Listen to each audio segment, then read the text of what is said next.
Hi guys, this is your notes PowerPoint on human body systems and homeostasis.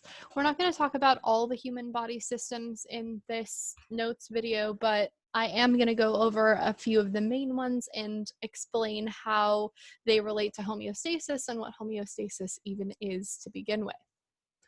So first things first, there were a couple of cartoons that I thought were fairly entertaining.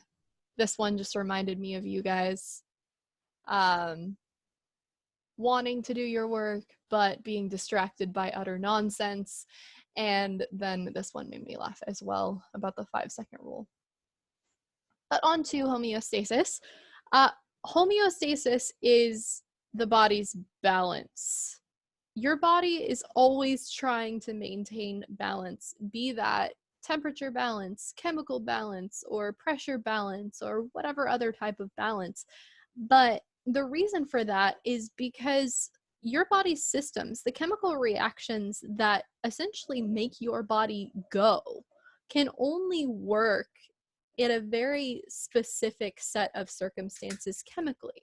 So if your body is too hot or too cold, the chemical reactions that keep you alive are not going to work. And so your body has to maintain a temperature in which they will work. And it's the same with chemicals. If you're trying to do reactions and it's too acidic or it's too basic or there's too much calcium or whatever, that can throw off how those chemical reactions work. And it's the same thing with pressure as well. Too much or too little pressure can be catastrophic for any chemical reaction.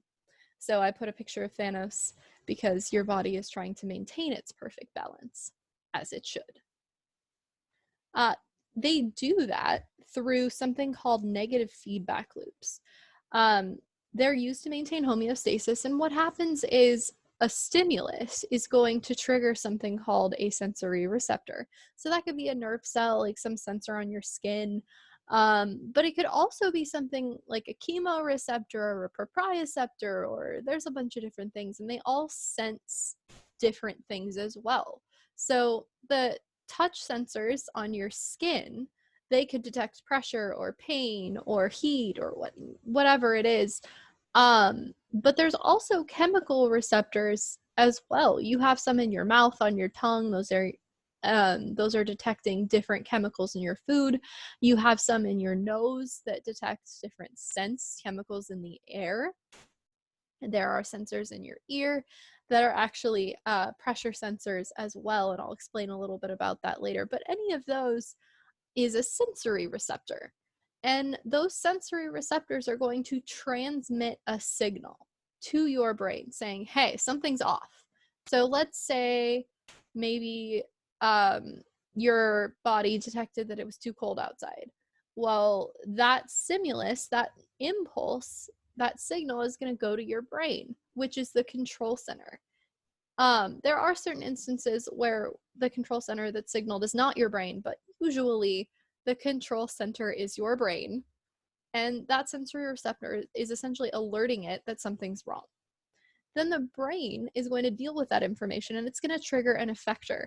And what an effector does is it fixes the problem. So let's say your body, your cold receptors triggered your brain saying, hey, it's really cold outside.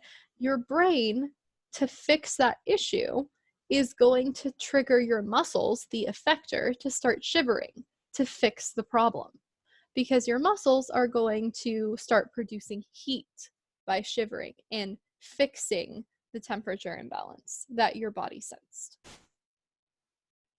So here's a visual on what negative feedback loops look like.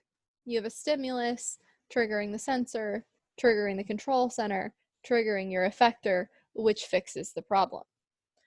This is a more specific example. So if you had a fever, your body detects it, sends a signal to your brain triggers sweating, and then your body is going to sweat, your temperature will go down, and then the new stimulus will be that the temperature of your body is just fine. So what kind of systems does your body have? Well, you have a bunch of them. Here's a list of 12 of the main ones. You have more than this. I'm telling you that right now. But we're not going to talk about all of them. We're not even going to talk about all of these. We're going to talk about some of these right now. But you have a ton of systems in your body, and their job is to make sure you stay alive. So let's start with the skeletal system. It is the framework of your body. It's made up of bones and the tissue that connects those bones to one another. Its main job is to support and protect your internal organs. So the best two examples I could come up with for that would be your skull and your rib cage. Because you probably already know that your skull houses your brain. Your brain is squishy and it's fragile. And if you thunk on it too hard, you'll die. So your skull's job is to make sure that that doesn't happen. Your rib cage does the same thing, except for your heart and your lungs, a little bit of your liver, but mainly your heart and lungs are the two most important life-giving organs in your body. And so if they get damaged, you're dead. And so putting a wall, the wall of your rib cage in front of it, is going to help preserve that. Interesting thing about the skeletal system is that humans have approximately 206 bones. Notice that I did not say humans have 206 bones, because that does vary human to human, and it varies because of this bone right here, your coccyx. The coccyx is actually made up of a group of bones, and it usually between 2 and 4. But there is variation even within that, because some humans are only born with 1. Some of them are born with 5. And then some still are born with vestigial tails, like we talked about, with many, many more. And so that number is approximate. You don't have exactly 206 bones. You have about 206. The body's smallest bones are these 3 right here. These are found in your inner ear.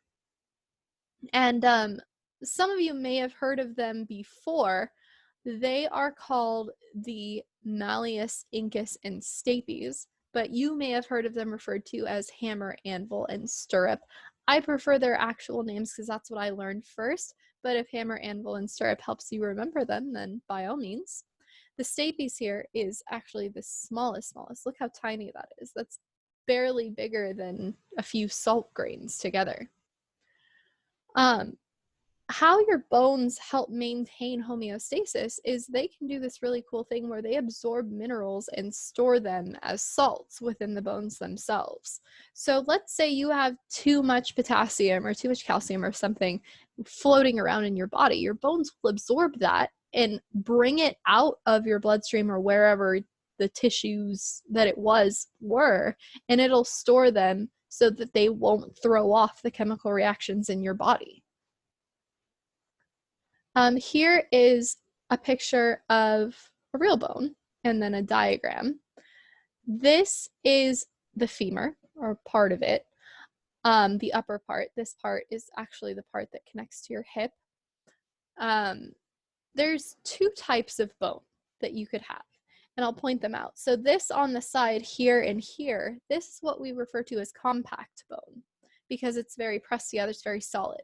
But you also have spongy bone, which is everything that you see in here, and it's named because it looks like a sponge. It does not feel like a sponge, however. It's not soft. It's very hard. It feels like a pumice stone if you've ever touched one of those. But the reason that it exists like this is because within all of this spongy bone, in a living bone, you would have a bunch of marrow there, and that red marrow is going to produce blood cells. In the middle part, this cavity right here, this marrow cavity, you would find yellow marrow, and that's a little bit more fatty. So the middle of your long bones are actually hollow. Another cool thing about bones is they have this thing called an epiphyseal plate. And you may have heard of that referred to as a growth plate. But what that means is new bone cells are being produced from this plate right here. And so osteoblasts, that's new bone cells, they get made here. And then as new bone cells are produced, the other ones are going to start to age and become mature bone cells. These growth plates do not stay open forever. You may have heard doctors refer to your growth plates being closed. And what that means is that your bones are not getting any longer. They close at different times, some when you're very little, some when you're older. The femur actually doesn't stop growing completely until you're about 25. But one thing to know is that if you ever break a bone across one of these growth plates and it isn't done growing, you can actually end up with bones of different lengths.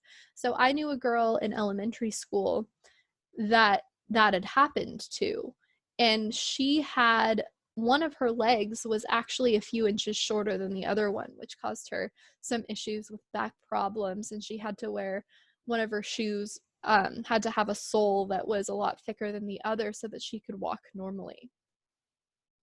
This picture right here is a picture of bone cells themselves. So if you see here, I am tracing one of the bone cells, and you can see the nucleus in the middle. Bone cells are a little different than other cells in that they are hard. They are very hard. They have a lot of calcium and a lot of minerals in them, but they are alive. They are living cells. Your bones are not just dead. And you may not have thought about it before, but that's why it hurts when you break a bone. There are nerves in your bone, and so you're breaking those and you're causing damage to the nerves within your actual bones when you break them. Muscle cells, or the muscular system, you have 3 different muscle types. You have skeletal muscle, you have smooth muscle, and you have cardiac muscle. So skeletal muscle is everything that you can see in this picture. These muscles help with body movement. And the muscular system and the skeletal system are often kind of referred to in tandem as the musculoskeletal system, because skeletal muscle and the skeleton are what's responsible for all of the movement in the human body. Alternatively, these other 2 types of muscle, smooth muscle is found in a couple of places. It can be found in your digestive system, and that's what's pushing all your food down. So after you swallow, there's going to be a rhythmic contraction of your digestive system that's going to push food through it. And you also have cardiac muscle, which is your heart muscle. Your your muscular system, has a couple of jobs. It permits your movement, and that's the skeletal muscles doing stuff. It maintains your posture.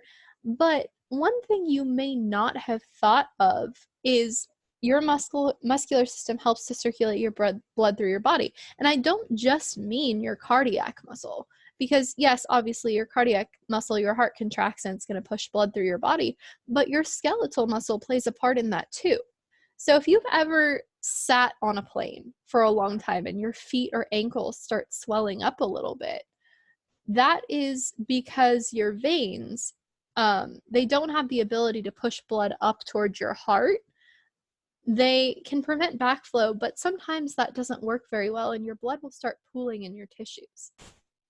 And so the way to solve that problem is actually to get up and walk around, because your muscles contracting and relaxing are going to help to squeeze that blood back up through your veins, because the veins can't do it themselves. Another thing that skeletal muscle does for us is actually to help maintain body temperature. So like I said before, if you're too cold, that negative feedback loop is going to trigger shivering to maintain the body temperature that you need.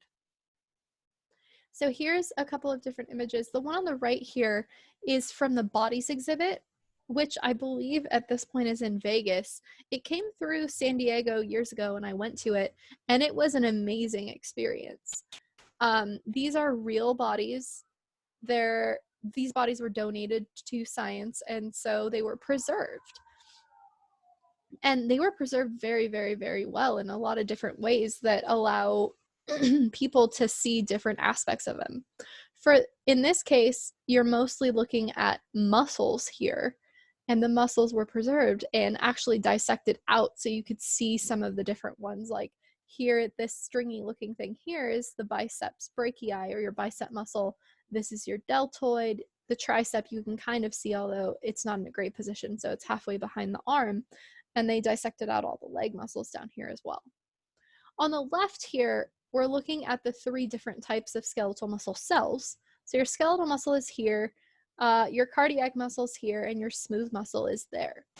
In these 2, you can actually see something called striations, which are these stripes that you see. And you can see it really well in the skeletal muscle. You can see it a little bit in your cardiac muscle here, but that's caused by proteins lining up with one another.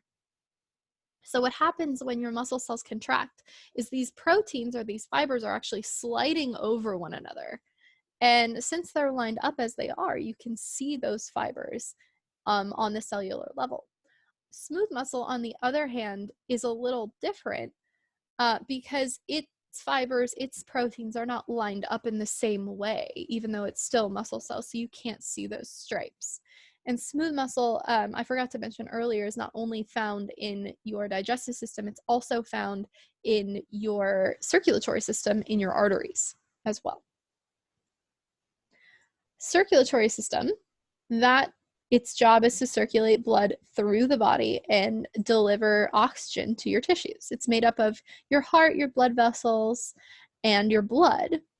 The different types of vessels, there's more than this. There's subsets of arteries and subsets of veins, but the main three are arteries, veins, and capillaries. Capillaries being the smallest. These blood vessels are actually 1 cell thick to allow for the diffusion of gases across that blood vessel. Here's a nice diagram of your heart, and this picture is also from the bodies exhibit. What they did here was they pumped some silicone, red dyed silicone, through the arteries of a body, and then they dissolved all of the tissue, the other tissue, away. And so what you're left with is you're left with the arteries almost down to the capillary level. But we can't actually see capillaries because they're only 1 cell thick, but you get pretty small here. And what's cool about this is, yeah, you can see all the arteries and stuff, but as you get smaller, just look at the huge congregation of vessels in your lungs, in your face, and you can even see some of the organs popping out here. Like this is the stomach, your duodenum, your pancreas, and your liver, all over here. And you can see that even just with the vasculature, with none of the organ tissue at all. So if you've ever heard head wounds bleed a lot, well, look at how many vessels you would cut through by cutting your face. The only reason they bleed so much as they do, even if you don't cut a major vessel, is because there's so many of them to cut through that if you injure your face, you're basically cutting through a bajillion vessels as you go. Here's a zoomed in image of the face and a more exact diagram of the heart. But this one is actually pretty interesting too. This is the cellular view or the histological view of an artery versus a vein. So when I was saying earlier that veins don't have any musculature to them, this is what I mean. They're very thin.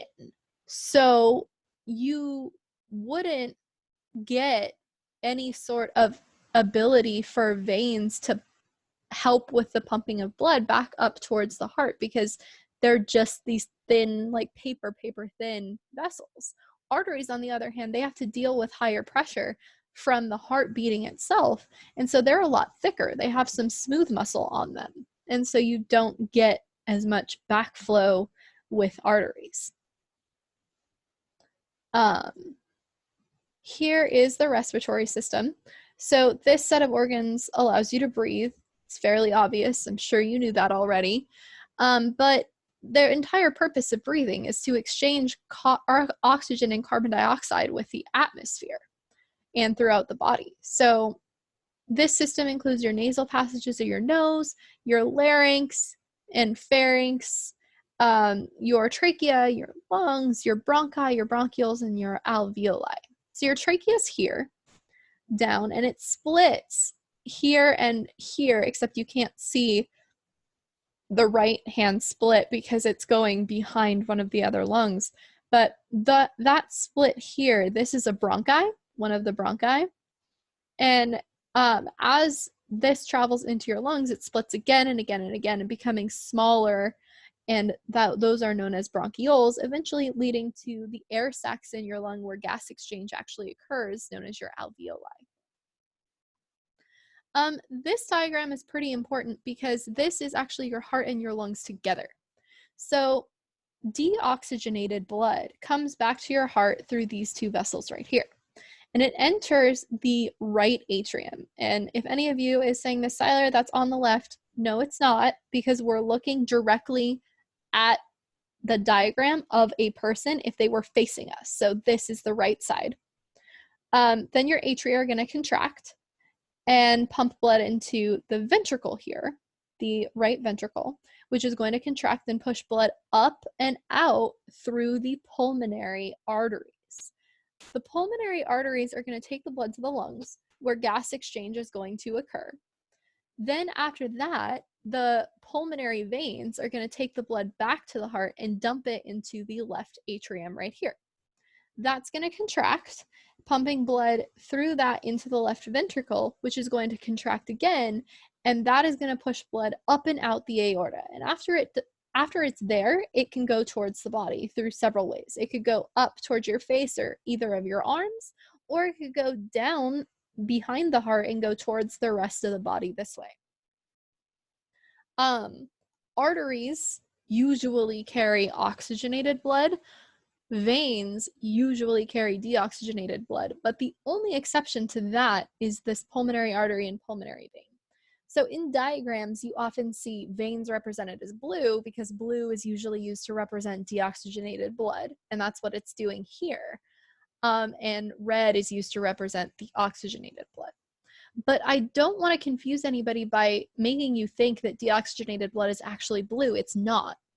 That's a popular misconception that a lot of people have because it's often represented like this. But in actuality, deoxygenated blood is not blue. It's, if anything, a darker red, maybe in some cases edging toward a kind of purplish color, but it's still red.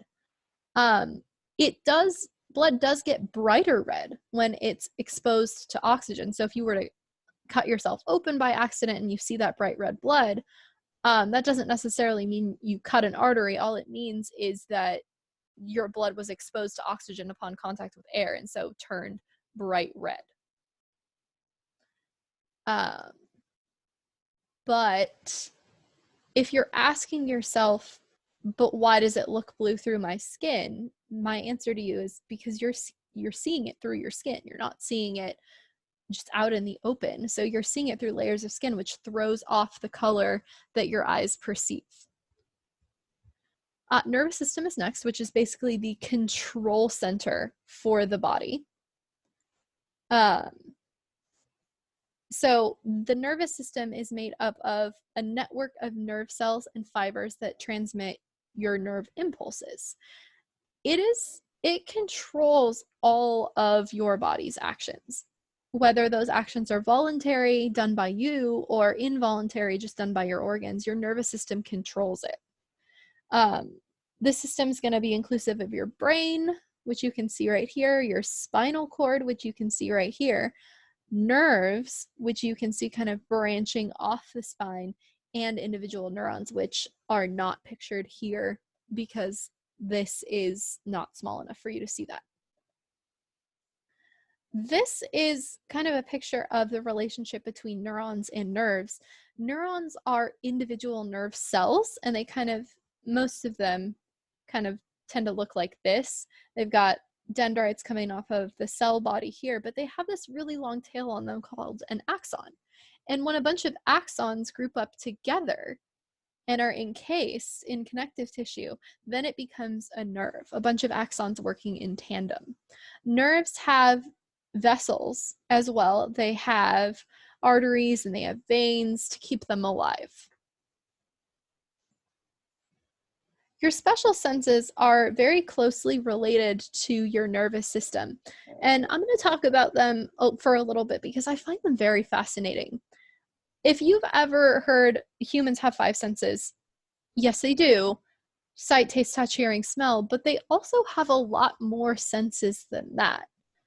And I'm not talking about like being telepathic or like anything like that. I just mean there's a bunch of senses that you may not have thought of as senses, like your sense of equilibrium, for example, is one type of sense that you may not have thought of before, but that's what allows you to keep your balance. So here's a diagram of your different senses and how they're connected to your brain and which part of your brain actually interprets them. Two of my favorites to talk about are eyes and ears. So in your eye here, this is a cross section of an eye. Light is going to come in from this side and it's going to pass through your cornea and your pupil, and it's going to hit this thing right here, which is the lens of your eye. The lens is going to bend that light, hopefully making it hit the retina back here.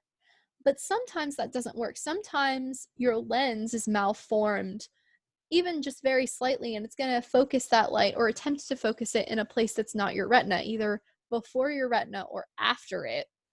And so what actually does show up on your retina is very blurry.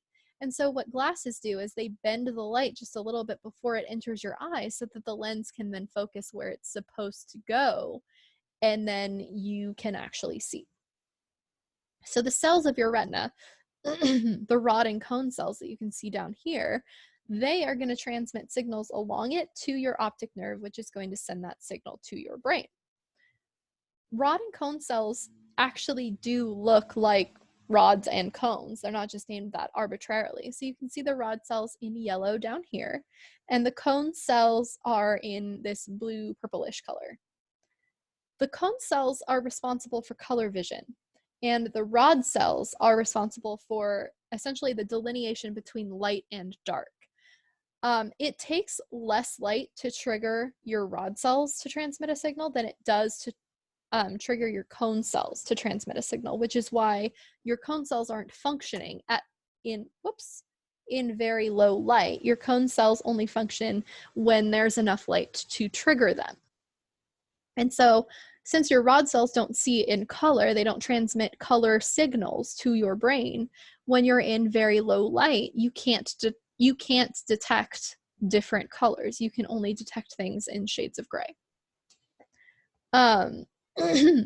The ear is honestly one of my favorite things because how it works is very, very fascinating. So what happens is sound waves are going to travel down your ear canal, and they're going to cause vibrations against your tympanic membrane or your eardrum. That is going to cause vibrations to be transmitted down your three inner ear bones, your malleus, your incus, and your stapes, which is going to cause vibrations in the fluid that exists in your inner ear. So this fluid is in your vestibular complex, your semilunar canals up here, and it travels all the way down to your cochlea. And so in your cochlea, this is essentially a diagram of a cross-section of your cochlea. You have the tectorial membrane, and you have these little hair cells here, these hair cells that contain stereocilia. And the fluid with its vibration is going to cause this membrane to move up and down. It's going to move up and down and up and down and up and down. And if it goes up and down really fast and strikes these hair cells really, really fast, then you're going to hear a high-pitched noise. And if it moves slower, then you hear a lower-pitched noise. So, and then those cells are going to transmit whatever signal they received towards your brain. Another fascinating thing about your ear is that the fluid in there is responsible for your balance.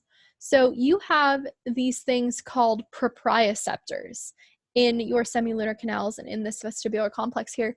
And what a proprioceptor is essentially a sensory receptor that detects the movement of this fluid.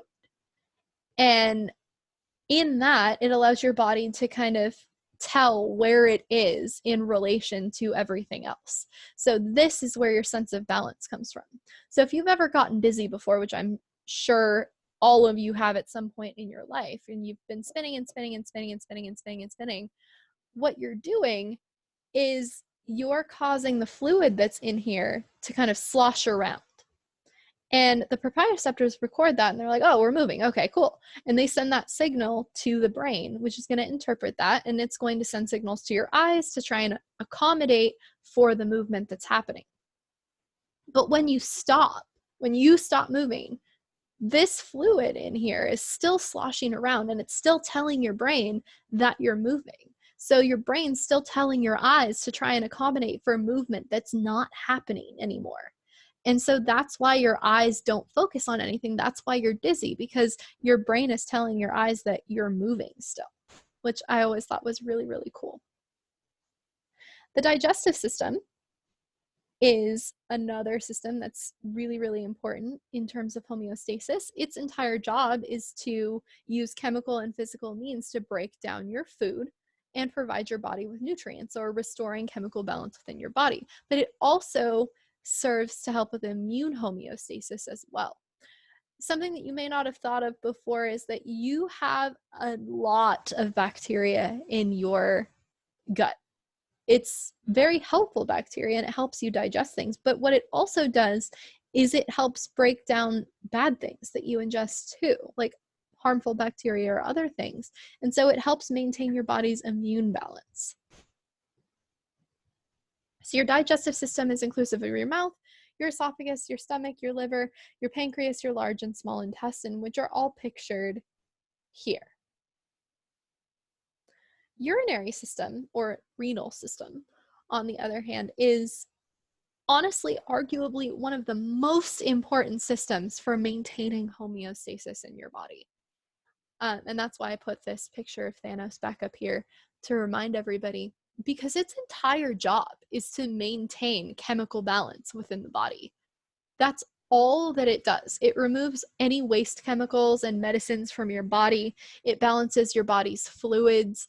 It balances your electrolytes. It balances your hormones and your bone health by controlling your phosphorus and your calcium blood levels. And it's so simple because it's only your kidneys, your ureter, your bladder, and your urethra. It's one of the most important systems you have, but it's a very, very simplified system. I want to draw your attention to something called the nephron. So each part of your kidney has a bunch of these, which this is essentially the functional unit of your kidney. So what a nephron is, let's say you have this artery here, and fluid, excess fluid or whatever, is going to diffuse into this little glomerulus here and into the nephron. And maybe that fluid has some chemicals that we need to get rid of. Maybe there's just too much fluid and we need to get rid of it. And in that sense, all those excess chemicals, fluid, whatever, is going to travel all through this big complicated loop and then eventually go to the ureter.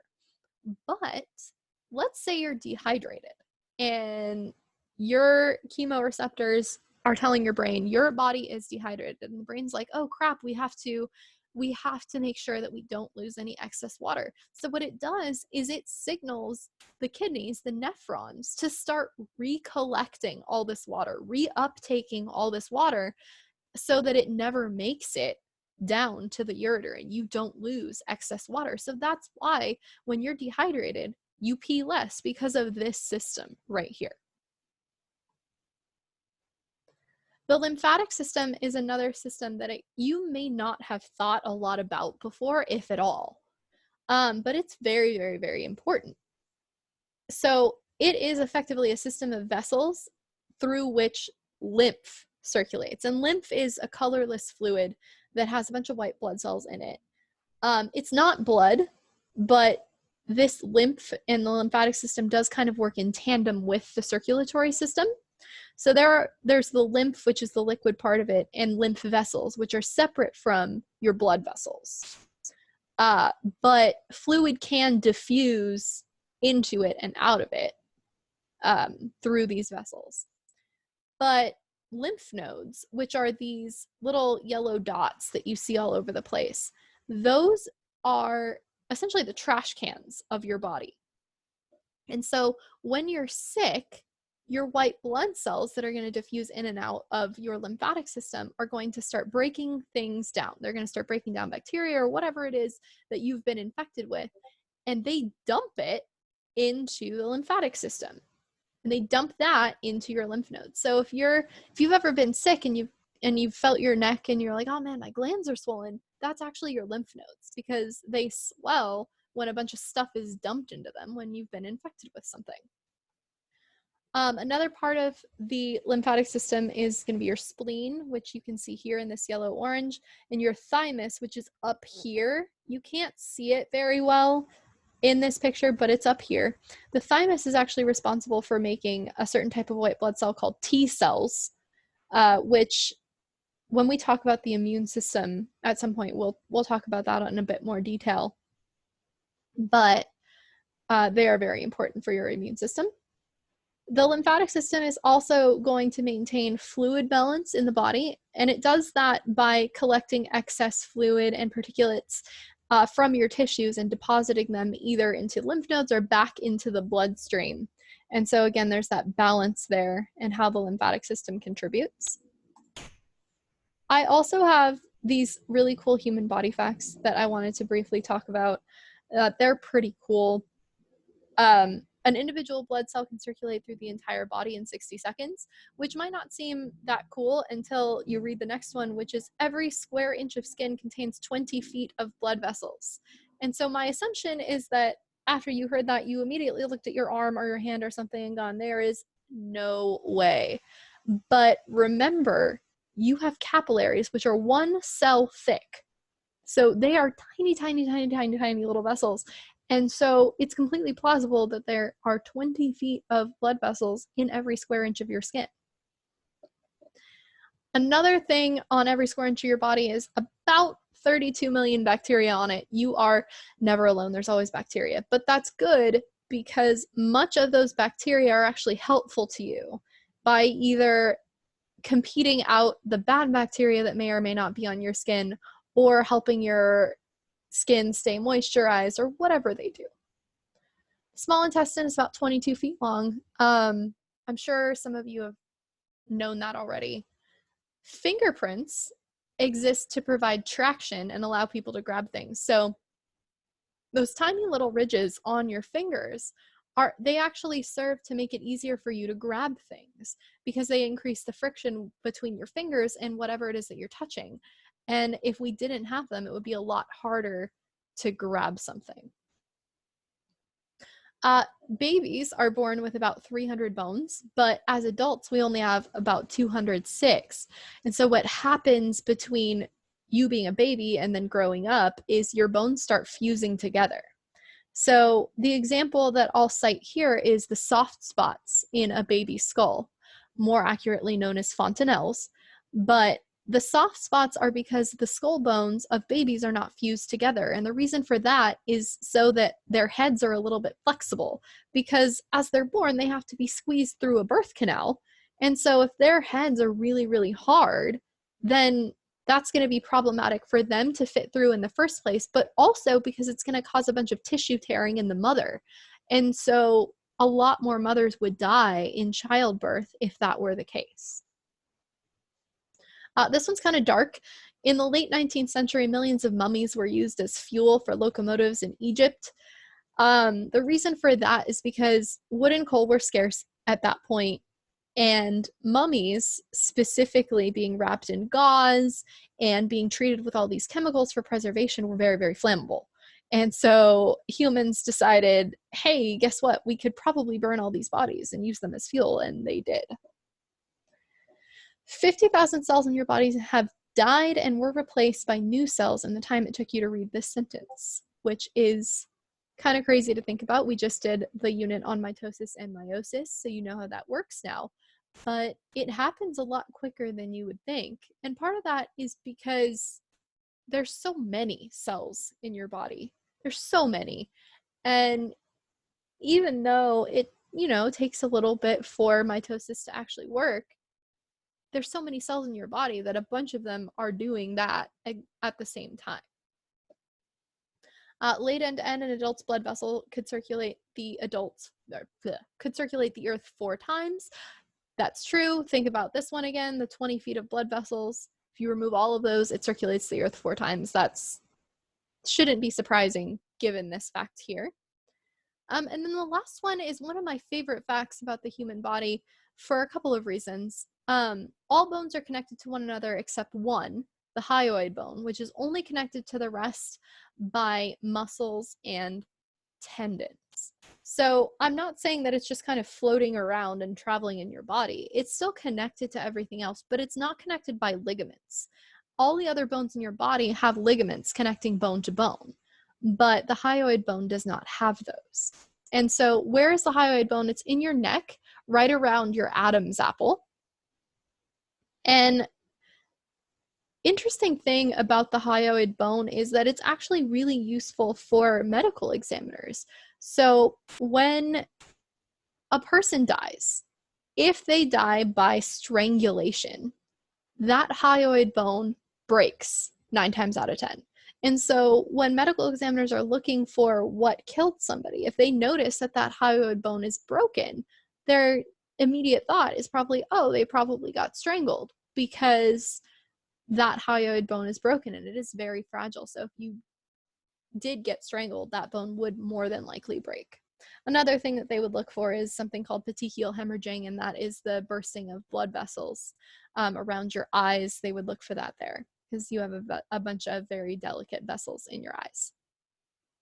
So I hope that that was helpful for you and you understand homeostasis and your body's role and your organs' role in maintaining that. If you have any questions, please email me and I will respond to you if you can't figure something out.